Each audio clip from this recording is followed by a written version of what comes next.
Hey, so hopefully you started to practice some of those additional sounds that were mentioned in the last video, and now you want to know how can I expand the kit that I already have without having to learn a bunch of new sounds. It's really important to know how to do this because it gives you a much wider expressive range for much less effort than having to learn a new sound every single time that you want to do something a bit differently.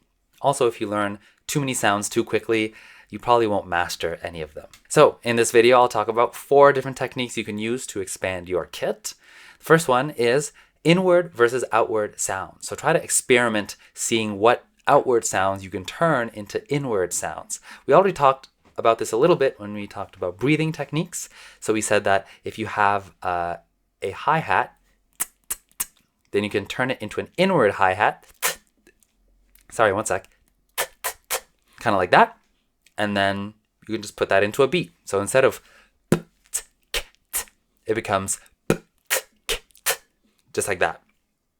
And you can do it for pretty much any other sound. You can try it at least. Some of them might be easier or more useful than others. For example, personally, I found that when I do an outward K snare and then I do an inward K snare, it sounds really similar. So I can just use that very flexibly. So for instance, that's my outwards, and then inwards, it's like that. I honestly don't know if you could tell the difference. It's really similar. But yeah, it's up to you to find out which of these sounds might actually be useful to you. Okay, the second tip is vocal tract shaping. So by vocal tract, I mean the path along which sounds are made in your body. And this can include your soft palate, your tongue, your lips, your cheeks, your teeth, anything like that. And just playing around with that and seeing what you can change and change the tone of your sounds. So, for example, I can take the outward K snare, which is a very flexible sound, and then I'll show you 3 different examples. So I can take the normal one, which is like up high, nice and bright, but I can also make it dark and low. I can do that with the mouth zoom. So it's like this.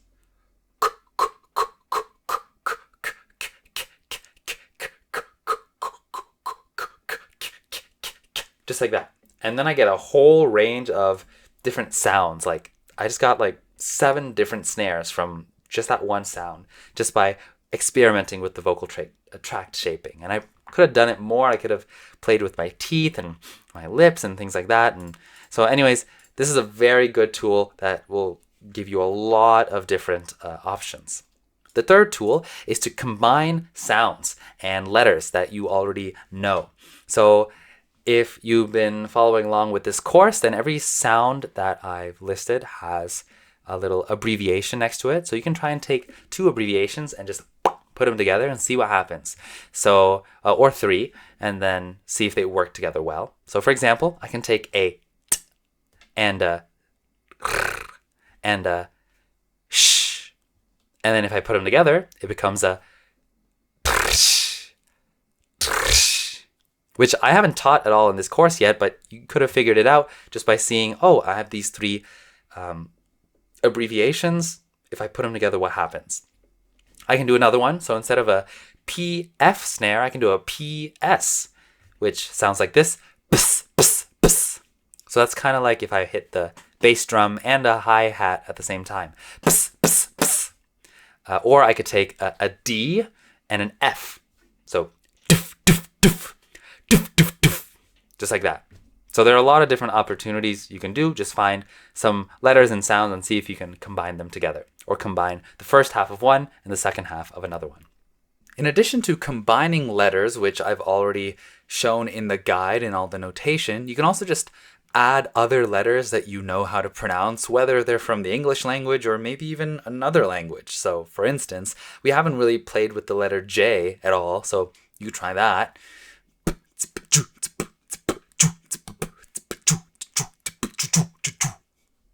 And yeah, feel free to do something from another language. For instance, you could take a ch, which you'll find in Arabic. Honestly, Arabic has a lot of good sounds for beatboxing, but anyways, that's just a separate discussion. But yeah, you could try to take the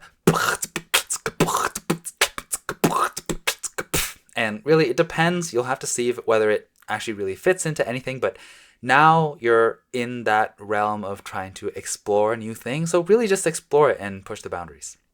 Fourth tool is to experiment with dynamics. So that means how loud or quiet you are in a song. Usually when you're on an acapella team, you want to match the energy of the song and then be a little bit louder than the rest of your team. Because if you're a little bit too quiet, it'll be really, really hard to for the team to follow you because they're all relying on you. So how do you do this? Again, sound usually comes from pressure, right? Thinking back to the first fundamental principle. So you can play with how much pressure you're using and then change the amount of sound that you are getting. Sometimes diaphragmatic pressure also helps change the sound volume a little bit.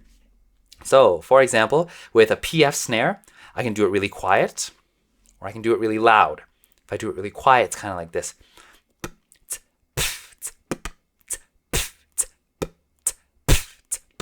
And then if I just add more pressure and maybe a bit more diaphragmatic pressure,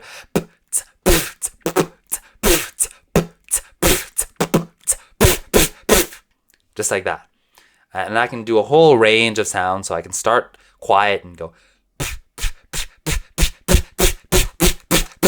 just like that. And I can pick any of those volumes that I really want. So try to experiment with that and another sound that you really like.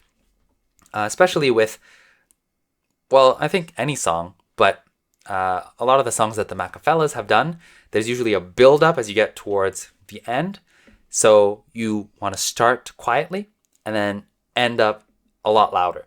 So you can start with, in the first verse or maybe the first chorus, you start with a quieter PF snare. And then by the time you get to the end, it's a really loud PF snare.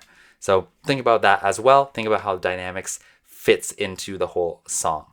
Just a quick note about dynamics is that you don't have to do dynamics with just one sound and take one sound and make it quiet and loud, but you could also do dynamics by switching sound. So maybe you have one sound that helps you be a bit more quiet and then one sound that helps you be a bit more loud. So I think I mentioned this before, but for example, you could start with a block click because that's a bit softer, and then maybe you move on to a PF snare. So that's another way that you can experiment with dynamics. That's a bit different. You're not really learning any new sounds, but you're just using the sounds that you know a little bit better, so it kind of feels like you have more expressive range. Okay, so those are the 4 techniques. Take those, run with them, experiment, use all the sounds that you learned in the last couple modules, and then apply these techniques and see what you learn. And then put them in here and there into your practice routine. Kind of use your best judgment as to what you think will actually be useful to you or not. So for example, some inward sounds are like really hard to do. So like if you wanted to do an inward bass kick, that would be which it's hard to do quickly at least. So it might not be as useful to you. But yeah, just keep that in mind. Just know that it's really easy to get a lot of variety and range with just a few tweaks to your basic techniques. Anyways, you've heard of singing along to a song. In the next video, I'll be teaching you how to beatbox along to a song, and we'll do a couple examples together. See you soon.